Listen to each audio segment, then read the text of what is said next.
to the EJPodcast. Happy New Year, Merry Christmas. It's March. Everything in between. Actually, when we watch this, it's April. Oh yeah, it's gonna be Easter. You can't say Happy New Year. But we haven't seen them this year. Oh yeah, Yes. because it's a new year. Oh my God, we're so happy to be back. We hope that you've been well. Yeah, we are so happy. New set, new things. Mungu anafanya mambo mapya. Hallelujah. Hey, amen. Me, I'm now on a podcast. Now we have a podcast, by the way. The other one was just trial and error. We were trying. But God has been so faithful. And I know, like Christians wanasemanga, God has been so faithful as a line, but truly we've seen the faithfulness of God. Just even to have mics, let me tell you, I have a newfound respect for content creators. For anyone who's just in the media space, honestly. This is a lot, both financially and every other thing. Yeah. It's an investment, but yeah, it's a good one. So how have you been, Madam Joanne? So I was about to say that when we say God has been faithful, it actually makes sense. Like it's coming from a place of genuinely He has been faithful. Hata tuko na 3 cameras. Imagine. Like muneza niona. I had to do that. Yeah, Joanne is just like, which is my camera? Yes. Where am I looking? I'm looking there. Yeah. So let me welcome them nicely. So welcome to the Eden Journey, a place of fellowship, community, and communion. Yes. So you've asked me how I've been. I've been good. Struggling. Very lovely. I'm looking very demure. Very cutesy. Mm-hmm. Very. I don't know. Cutesy, na? There are 3, but anyway, I've been well. Battling with a kahoma. I hope you can't hear it in my voice, but yeah, battling with a kahoma. But other than that, I'm doing good. We'll get into how I've been in details later. Okay. You? Good as well. Mm-hmm. Yeah, just niko sawa, by the way. Just really happy. I was telling Victor this morning as we were coming that I found myself reflecting on the goodness of God, because I remember when we started this, when we had the vision to start the podcast, and we just said, let's just do it. It's just the 2 of us. We went, bought some mics, just on River Road, and we just said, you know what, let's just start. Let's just do it. And I remember thinking, my theme for last year was little steps of obedience. And that is what we could do then. We could just do the mics, use the relationships that we had, and we just shot a whole season.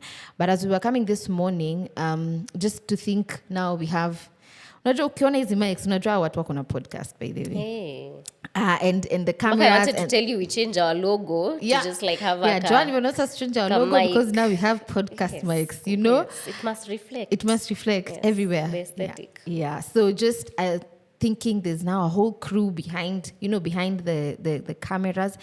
It's really, God won't show you the whole staircase. He just needs you to take the first step. And when you take the first step, then He reveals the next step. Then He reveals the next step. And He says that He will, in every situation, then He will provide as you move. As long as you're seated in your house, you can see the everything. You can see the provision. But now when she said, okay, now we're going to do now even the finances have found us. Yeah. So I'm really grateful. Genuinely grateful. Yeah. Me too. And I think I was also, funny enough, you said you are reflecting on today morning.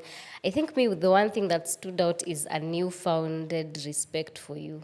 Oh my God. I don't know, but I think it's easy, because I think in this season in this season of planning, because we started praying in January, and then we were like, ikitu inaenda wapi? Me and I was like, we tried it, it's okay, let's just leave it. But then prayed in January, then February we started, and then now March has just been planning. So by the time we release it will be April. But I think the process of us getting to this place it requires a lot of grit. Yeah. You know, it's easy to start a project and then leave it. Like for me, I think I was talking to you, or I don't know who I was telling. I've noticed for myself, I'm very good at having ideas.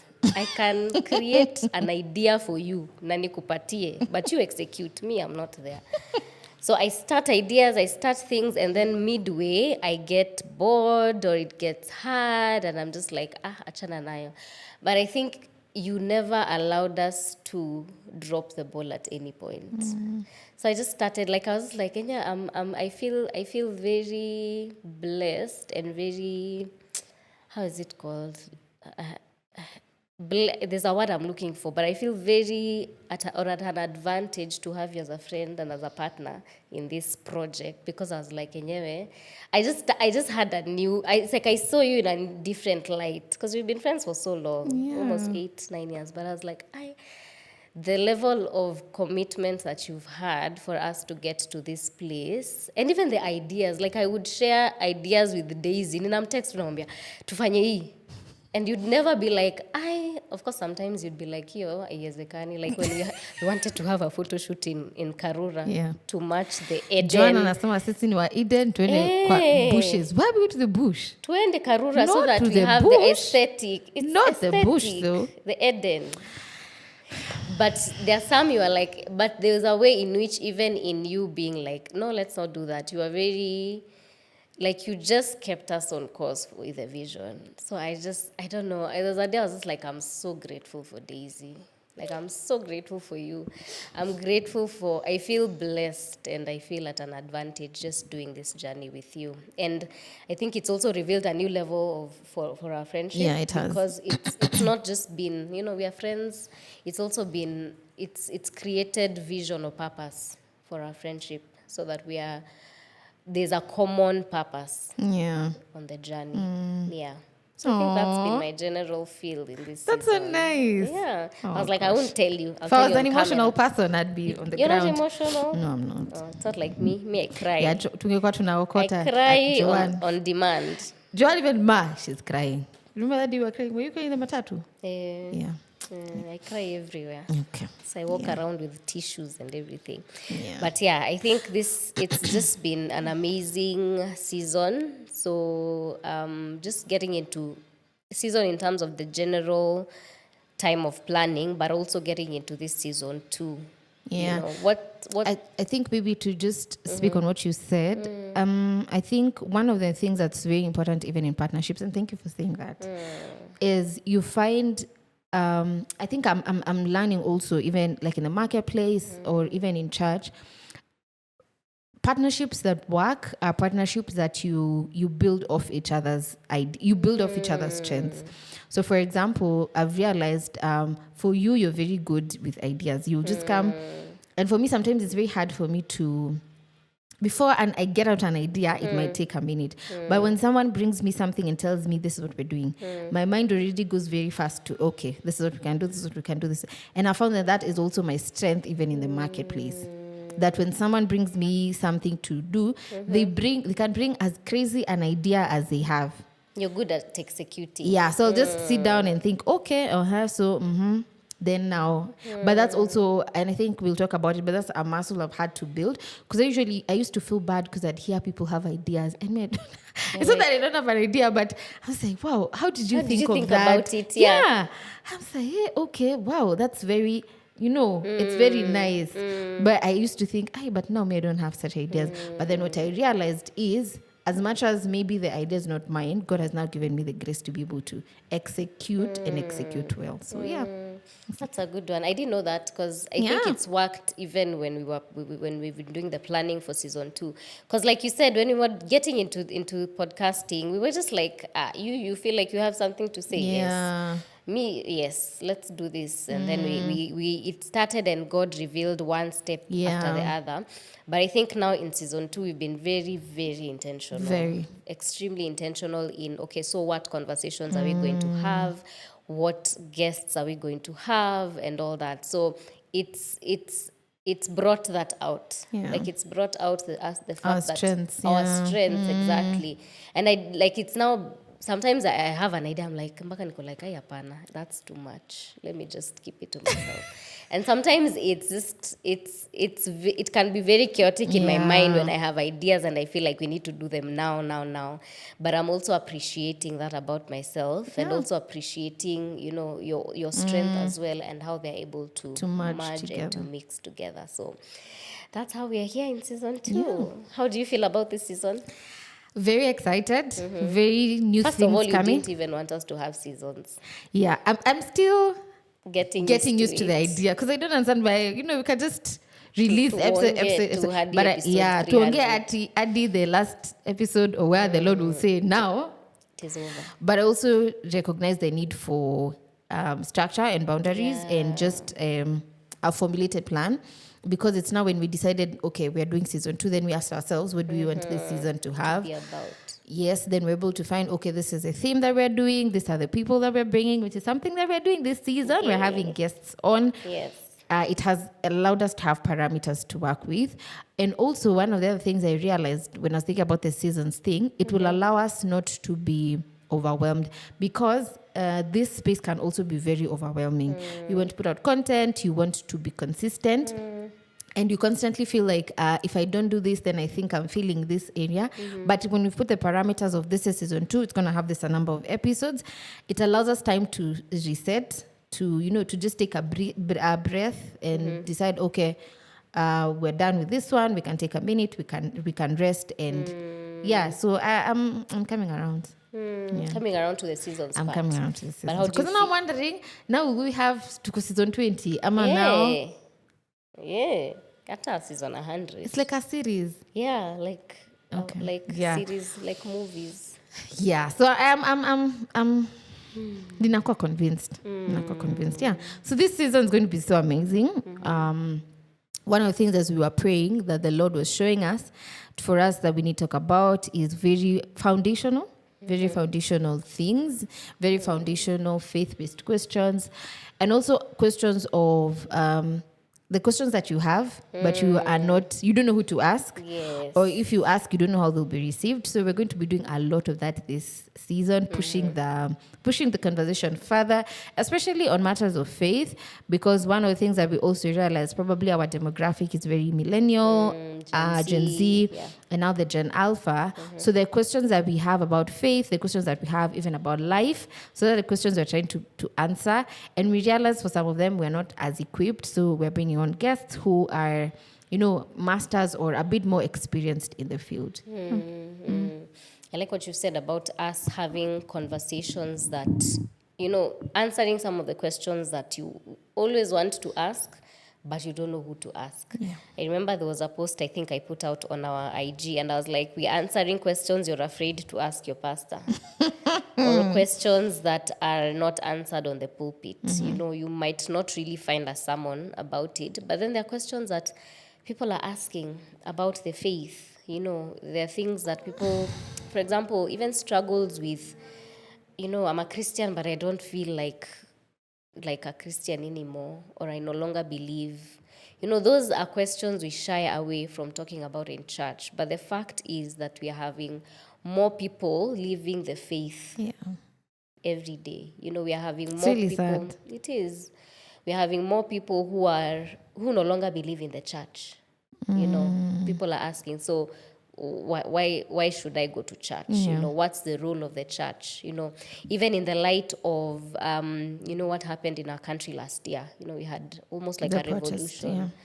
And there was a lot of questions about what the church is doing. The church being in bed with the state. Why are we not talking about these conversations? And if we're talking about it, then how should we talk about it? How should we talk about it? Exactly. So those are some of the things that we desire to talk about in this season, and much more. Like even in terms of what you're talking about, the foundations of our faith. What's our faith based on? Is God the one true God?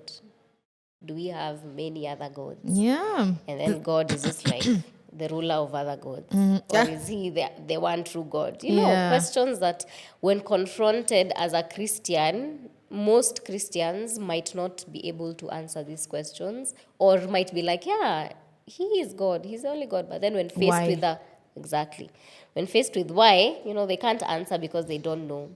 So It's like how parents used to tell you something, so they maybe tell you, unajua you're supposed to do this, and then you ask them why. It's because I said why. Yes. It's not a reason. No. It's just, they also don't have the answer. yes, because I'm your parent, you need to do Yeah, this. yeah. But then we have a generation of people who, I feel like millennials were brought up, like we are I feel like for us, we are in between millennials hapo and katikati. Gen Zs. It's like late millennials, early Gen Zs, Wow, is that okay? like zillennials. Yeah, that's actually the name Sindio? for it. Yeah. Yeah. So for us, we were brought up being told, do this. Kula yo chakula. Mimi sipendi chakula. Or Hakuna ingine. everyone should go to church. If you're not going to church, Yes. I'm locking my house. You can go outside. Bas. But the most interesting thing about Gen Z and Alpha beat is that they'll tell you. It's so interesting. I was reading a study by Alpha. So Alpha is called Alpha Kenya. This is a shameless plug, but they really do a lot of research on young people and in the African context. So just search them. I think it's Alpha Kenya. We might put them in the description. They were doing a research and they were saying, it's really changed. The demographic has really changed. Yeah. Children still listen to their parents, but Gen Zs are the ones that, I'm leaving my house and I'm locking my door. Then they'll tell you, that's fine. I'll just go to my friend's place. You would never think about telling your parents that. But they're not willing to pretend and do a lot of Christianese things because they don't understand. Because no one is answering their questions of, just random questions of why is the church important? Why is Jesus the only way? Yeah. Why can't I just turn on why is it just, online church and watch church from my I'm bed? a good person. Why is this thing for salvation? I'm a good person. I don't steal. I don't do all the bad things. I'm respectful to my parents. What is this thing about Christ? Why is he important in my life? And then you realize we're not equipped. And even people who work in the church or us we're not equipped to answer this question because we've never taken the time to ask the questions. You just follow. Yeah. But you have to have a cause for the faith. Why do you believe what you believe?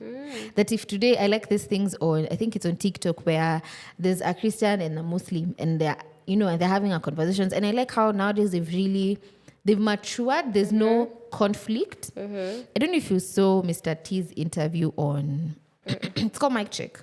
I think you sent it. Yeah. But I didn't watch It was such a beautiful conversation where I think there was a Muslim part of them, then there's Mr. T, Pastor T Mwangi, then there was the other host. So the Muslim is saying this, and T is not Hamdi Min, but he knows what he knows, and there is an explanation for his faith. So it's not just it's words from the air, but it's such a foundational conversation. I really loved it, by the way. So to have such conversations where we answer the questions, we ask the questions, and that's this season. Yeah, that's what this season is about, and I feel like we need to have them, and I feel like the church or church programs, let me put it that way, should incorporate a lot of some of these conversations that we're having. Because then we will have more discipled, like a more discipled congregation than just a congregation that is there because they were just used to coming to church on Sunday, so they just come. And I think there's really a deep need for discipleship, a serious need for discipleship. Just like Jesus walked with his disciples when he was here on earth, everywhere he went, he was with them. There's such a need for discipleship and a need for, discipleship is you allow the other person to, it's kind of like mentorship, but you allow the other person to see your life, to know how you live. It's not the podium or how we're seated here with our makeup done and it's all nice. But discipleship and mentorship is holding someone's hand. They get to see your life. I remember a story by, is it Preston Perry, the husband Jackie Hill Perry, and he says the way he came to the faith is so this man who was discipling him, and one day he went to his house and he saw how he spoke to his wife, and that's what drew him. Because it's not just about what you're preaching, but are you living what you're preaching? Yeah. And that's the thing about Gen Z. They smell your fakeness from Uko. Afar. Yeah, and they just know you're fake. You're saying this thing, but you don't believe this thing.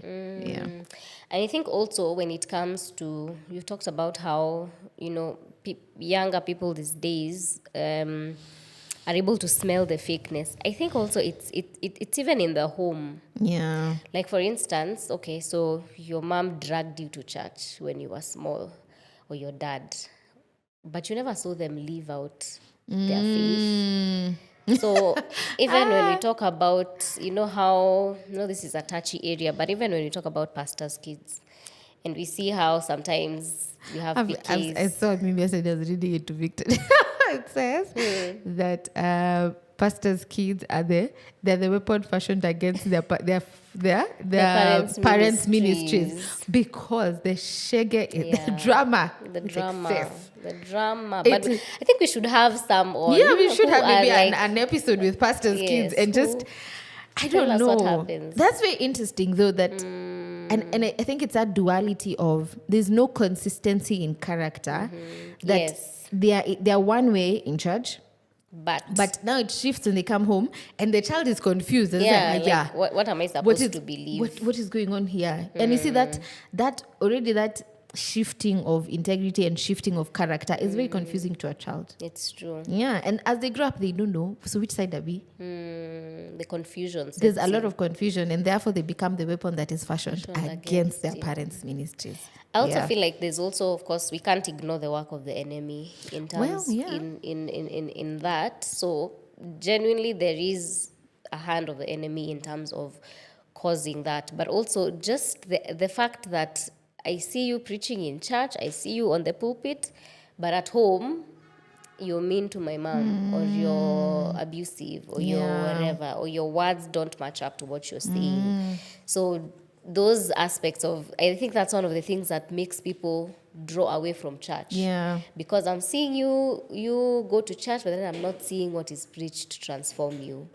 So you have people who are in church who don't Sleep believe. service. Exactly. A lot of lip Then service. we raise children who are in church, but then they don't believe in the church. And then they wait for when they will clear Form 4, when they can choose for themselves, and you'll never see them in that building again. So we should talk about this more often. And we hope that even as we have these conversations, we are able to shed light and have people on who just shed light on some of these questions that we're asking, because some of them we are asking ourselves, right? Some of them are questions that we've had to grapple with, we've had to battle with, we've had to find answers ourselves.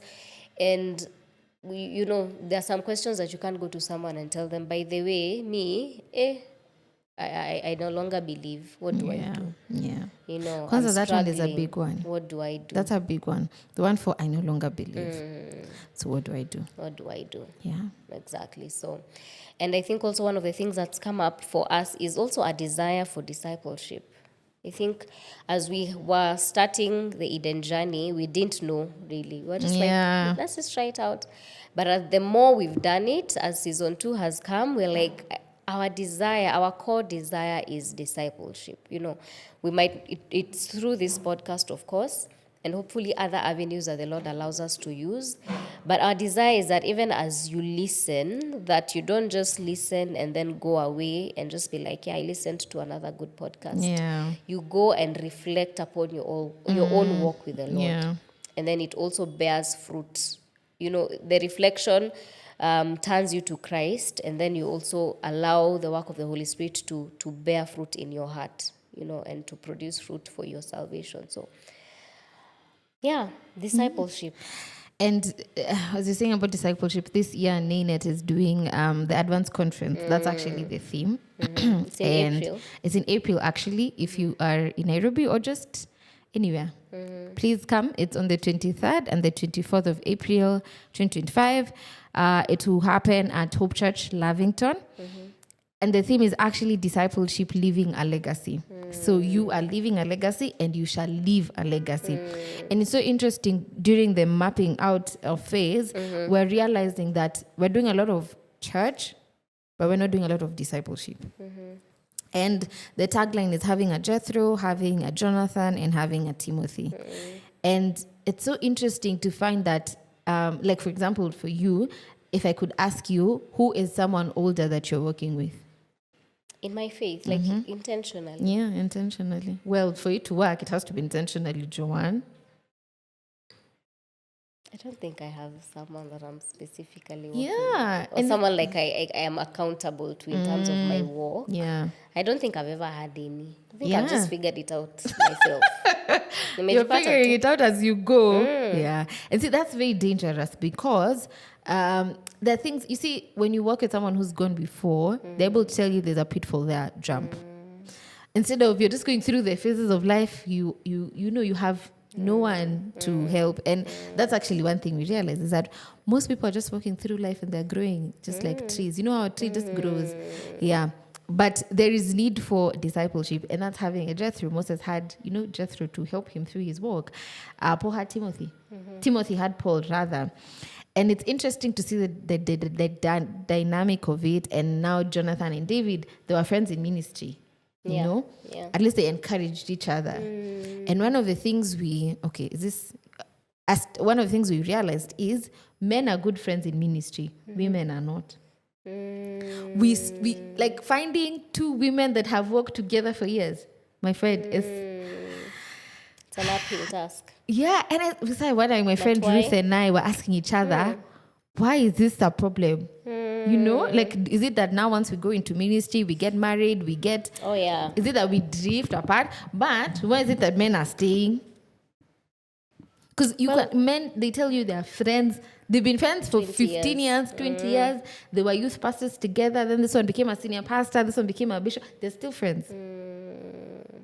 But women, I don't know. Friendship for men can be, we meet. But men, have calls twice a year. But on my birthday. Yeah, it's true. My BFF. But then I'd want to hear their perspective in terms of, does that mean they have, your relationship you're going to meet, amani 2 years, mna hang out too, when you meet after 2 weeks, after 2 years, you say, habari yako mzuri, men are very interesting. Ati, ulipata mtoto, hata nilipata mwingine, bibi yako aje ako sawa.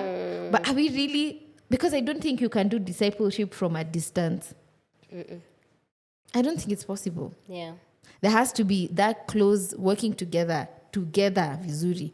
So anyway, so it's interesting to see, okay, this has now become, it's like an internet podcast. But as we're speaking about discipleship, it's a question. It's a serious question of, do you have anyone that you're working with? And after, do you have anyone that you're pouring to? Yeah, by the way. Yeah. You just unawekwa tu, but you're not pouring into anyone. So what are you doing to then disciple and mentor the next generation? Amazing. You've talked about someone you're pouring into. Yeah, Paul and Timothy. I think also it can work in the church context, that which is also something we want to talk about. We go to church, but then we're not serving. And the thing is, church is very dangerous. Church is good. Good church. It's very dangerous because even in church you can get lost. Yeah. So you're in the motions. But you're not present with the Lord. You're just in the motions, especially people who serve. Dangerous. Yeah. Dangerous. Serious. Red flags flaring. Dangerous. Yeah, because, I don't know, but for me, I think I found myself in a season where I'm constant, I'm giving and I'm giving and I'm giving. You're just serving. All you go to do is to serve. Church is to serve. You never actually just sit down and listen. Or even when you sit down to listen, it's weird. Yeah, because I should be doing something. But Martha, sit down. Yes. Sit down. That's why Jesus told Martha is that your sister has chosen the more, what is it called? The more honorable, what is it called? The more profitable thing. Because she chose to sit and there's nothing wrong with preparing food for Jesus. Well, Jesus akuja kwa kunataka kae. But it is that understanding of the revelation of Christ is that you would rather be seated at his feet. Yeah. Receiving from him. Yeah. So we have too many Marthas. It's Mary very few Marys. So there's that extreme of you're in church, you're serving, the only thing you do is serve. Then there's you're in church and you're not serving at all. Both extremes are not good. So finding a balance for, okay, I'm in church, I'm serving. How am I serving? Is my service an overflow or an outflow of my relationship with God? Or am I serving to be validated? Or am I serving to be validated? Or am I serving to hide? People go to church and they hide in the church. You're there Monday to Friday and you don't work there. They're not paying you. You're just running away from life in the church. So such conversations need to be had. You're just around the church. You're not being paid. You're not the pastor. You're just around. Just around. So It's fine. Let's have them. Let's have those conversations. Yeah. So I'm really excited to see how the season is going to turn out. Yeah, as the guests come on, as we dissect the issues that we really want to ask the questions that no one is asking, and just to find answers to these questions. And maybe we don't have all the answers, but we're trusting the Lord to be able to order our steps and to show us, because it really is heartbreaking to see someone who, and we were talking about it yesterday, who's been in the faith. Yeah. And then they just wake up and they say, now God is not making sense anymore. I'm done. It's like, why are you done? What are you done? I'm done. And you start asking yourself, and when I see things like those, I always ask myself, is it that they didn't believe? Oh yeah. Is it that their faith was, just was deceptive, like there was nothing at all. There's no ground to it. Like pretending. Yeah, there's no foundation to it. You see, the story that Jesus says, there are two builders. There's one that built on the rock, and then there's one that built on the sand. Yes. And the truth of the matter, what was constant for them is that the winds came, the sea beat, and there was a thunder. So the issues of life were the same. The only difference was the foundation that the house was built on. And I started to ask myself, is it because maybe this house was on the sand? Because issues of life will come to everyone. That's the basic line of life, is that everyone is going through something. You will suffer. What do they say? If you're not in the wilderness, you're entering the wilderness, or you're getting out of the wilderness. So is it a question of how was your house built? Is your house built on the sand, or is your house built on the rock? Because it is only the house that was built on the foundation that was correct that stood. Stands. This other one, Kenya ni constant, ni ati the sea is going to come. Yes. Is that the waves will come. But the question is, where have you built your house? And so when I see such, like nikiona, like people are living the faith, you ask yourself, ni hapa shida ni gani? Where's the disconnect coming? Is it that you didn't actually believe? Is it the issues of life have become, they're too much? Overwhelming. Yeah, and then that also questions the foundation. Yeah. Then I remember someone like Job, where like everything that happened to Job, and I love the verse that says, even though he slays me, yet still I will praise him. I ask myself, do I have such resolve? That is such, yeah, even though he slays me, yet still I will praise the Lord. And you start to ask yourself, then what is this big thing that has happened that causes us to stop believing in Jesus? Yeah. Or we just say, maneno ya Yesu imekuwa ngumu na yeah. Or is it experiment? Unajua pia kuna watu wanapenda ku experiment. Yeah, so yeah. So it's genuinely a question that I personally am asking myself, and hopefully we'll get answers. Yeah, hopefully we'll get answers. And just to it's sad. It really is sad. It really is sad. And part of the problem is definitely a question of discipleship, but also a question of the foundations of the faith. What are we teaching people? Are we just motivating people every Sunday? Every Sunday is we're motivating, just not motivate. We're motivate too. Motivate kabisa. But there is no substance to what we're teaching. And that is it is deadly. It is dangerous. It is seriously, it is catastrophic. So we're just that's such a good question. Are we just motivating people? Kila Sunday, that's very dangerous. And someone was saying, when you come on Sunday, you're coming so that you might be might be filled, you might be taught. I want to understand why they're very, very deep. See deep like deep. But even see the model that Jesus taught with. Yeah. It's a serious question. It is and for sure. Sorry, and just to say, then that will cause us to start asking ourselves, then are you attending a Bible-believing church? What's and that's a hard question. We're attending, true. Yeah. Because when you get born again, you're told, go to a Bible-believing church. Are our churches discipling us? Is it just upon the church? Is it just membership, or are we actually taking the time to disciple? Because membership and discipleship are two different things. Two different things. Do we just want members and just say, I have the biggest... Are you discipling people? Church attendance and discipleship are two They're different two different things. Could be an avid churchgoer, but then the foundation of your faith is built on sand. Avid churchgoer. Monday, Tuesday, Wednesday. Is that fruit? Is there fruit? Because they say you shall know them by their fruit. Is that fruit? What do you guys think? Yeah. Like, I think you should join in this conversation. Do you think that we are discipled enough? Yeah. Or do we think, as you look around, if you're a believer, as you reflect upon your life, can you see evidence of discipleship? Can you see where is your foundation, or what is the foundation of your faith? As just reflect upon your life, when storms have come, have they swept you away and made you question who God is? You know, the sovereignty of God. And it's okay to question. Yeah. But then there's a questioning that now leads to unbelief. You know, there's a questioning that now draws you away. Yeah.